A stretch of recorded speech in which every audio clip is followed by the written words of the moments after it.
तो hello friends, welcome back to my YouTube channel government job insiders. और आप लोगों के बहुत सारे कमेंट्स आ रहे हैं कैनरा बैंक अप्रेंटिस जो है उसको लेकर।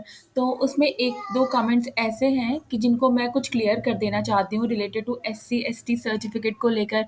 क्या मेडिकल सर्टिफिकेट रिक्वायर्ड है कि नहीं? कोई कह रहा है प्रोविजनल डिग्री नहीं है, कोई कह रहा है फाइनल डिग्री नहीं है, कोई कह रहा है कि मेरा रिजल्ट 1 सितंबर के बाद डिक्लेयर हुआ है तो फिर क्या होगा। तो उन सारे डाउट्स को ना मैं इस वीडियो में क्लियर कर दूंगी। एंड आई थिंक ये मेरी जो है ये मेरी यहाँ पे जो है फाइनल वीडियो होगी इसकी। तो इसमें मैं कोशिश करूंगी आपके सारे डाउट्स को क्लियर करने की। सबसे पहले तो मैंने मैंने कॉन्ग्रेचुलेशन जिन लोगों का नाम शॉर्टलिस्ट हुआ है, ठीक है। पहली बात आपको ये बता दूं कि this is not the final selection. आप लोगों जिन लोगों का भी जिन कैंडिडेट्स का भी नाम सिलेक्ट हुआ है, यहाँ पे फाइनल लिस्ट तो अभी नहीं निकलेगी। ये आपको अब जिन लोगों का भी नाम सिलेक्ट हुआ है उनका क्या होगा, डॉक्यूमेंट वेरिफिकेशन होगा और लैंग्वेज प्रोफिशिएंसी टेस्ट होगा जिस भी स्टेट से उसने ऑप्ट किया है, ठीक है। आप यहाँ देख सकते हो final selection will be subjected to the verification of the eligibility of the training seat and the information जो आपने ऑनलाइन फिल की है and the document you will be present in front of the authority. वो कितने match करते हैं और वो कितने सही हैं, ठीक है, वो डॉक्यूमेंट वेरिफिकेशन होगा। Then at the time of document verification ही उसके साथ ही आपका जो है लैंग्वेज प्रोफिशिएंसी टेस्ट हो जाएगा, ठीक है। लैंग्वेज प्रोफिशिएंसी टेस्ट होगा, उसमें जो है देखा जाएगा कि आप जो लैंग्वेज आपने जो भी आप जहाँ से भी आपने फॉर्म फिल किया है तो आपको वो लैंग्वेज आती है। आपको पढ़ना आना चाहिए, लिखना आना चाहिए, आपको बोलना आना चाहिए, ठीक है।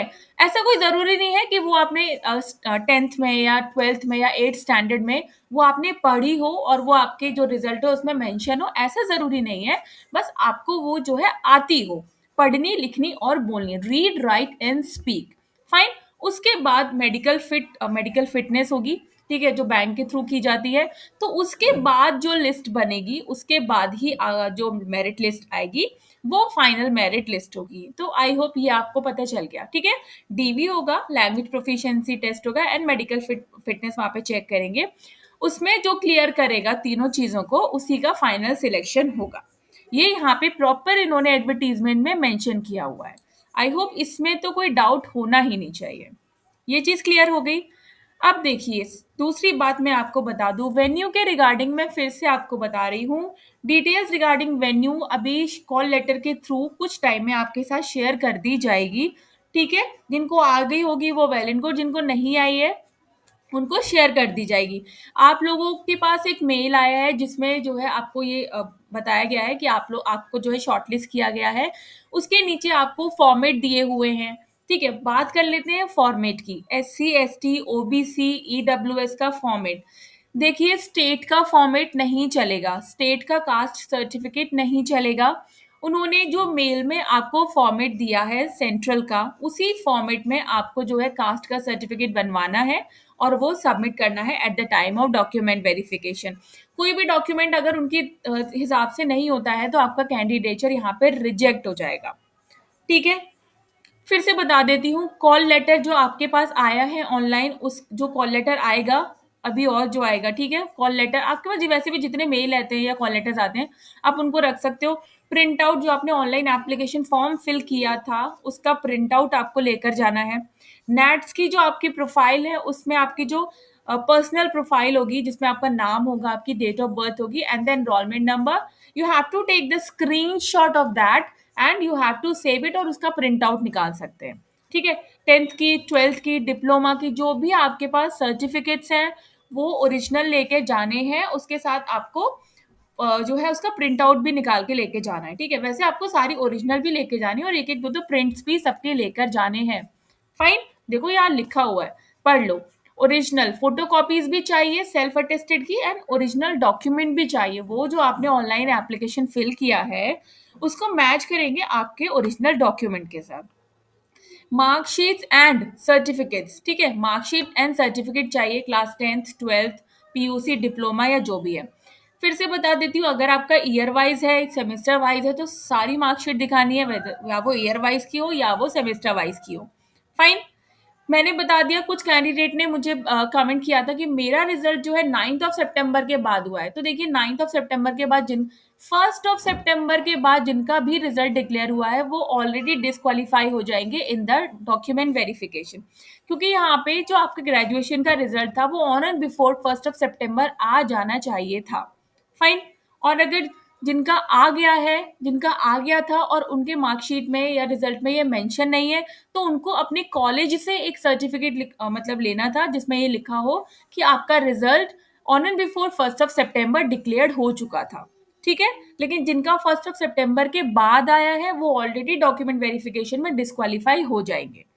सर्टिफिकेट की मैंने बात कर ली है, सेंट्रल का चाहिए। आपके मेल पर जो सर्टिफिकेट्स आए हैं आपको अपनी कैटेगरी के हिसाब से उसी तरीके का उसी फॉर्मेट में वो सर्टिफिकेट चाहिए। आप वो बनवा लें, अभी काफ़ी समय है। ठीक है, 4 दिसंबर को होगा आपका जो ये है, और अभी काफ़ी टाइम है तो जब तक आप बनवा सकते हो। ठीक है। Belonging to OBC, disability criteria है, पीडब्ल्यूडी का भी दे रखा है, ईडब्ल्यूएस का भी दे रखा है वहां पे, है ना। SC ST OBC EWS and PWD. ठीक है। कैंडिडेट एज रिलैक्सेंट के बारे में, उसके बाद फोटो आईडी एक रखनी है, कुछ भी रख सकते हो, PAN card, Aadhaar card, driving licence, voter ID, whatever you have. कुछ नहीं है तो बैंक की पासबुक होगी फोटोग्राफ के साथ, वो। ठीक है। उसके बाद all the candidate are request to verify their testimonials and any difference, अगर कहीं भी स्पेलिंग्स में कुछ भी मिस्टेक निकलता है ऑनलाइन में और ओरिजिनल डॉक्यूमेंट में, ठीक है, तो आपको उसके सपोर्ट में कोई डॉक्यूमेंट लगवाना पड़ेगा बाय द एफिडेविट। ठीक है। जैसे किसी ने बोला था कि मेरा नाम या मेरी डेट ऑफ बर्थ कुछ गलत हो गई है, तो आपको अगर कुछ नाम में, ऑनलाइन नाम में आपने कुछ ऑनलाइन जो फॉर्म फिल किया उसमें अगर नाम में कोई मिस्टेक हो गई है या किसी डेटा में कोई मिस्टेक हो गई है, तो उसके सपोर्ट में आप एक एफिडेविट बनवा लीजिए। ठीक है। Certificate should be supported by the notarise affidavit in original. एक एफिडेविट बनवा लीजिए कि ये मेरा नाम ये था, उसमें ऐसी मिस्टेक हो गई थी, उस पर स्टैंप लगवाना है। ठीक है।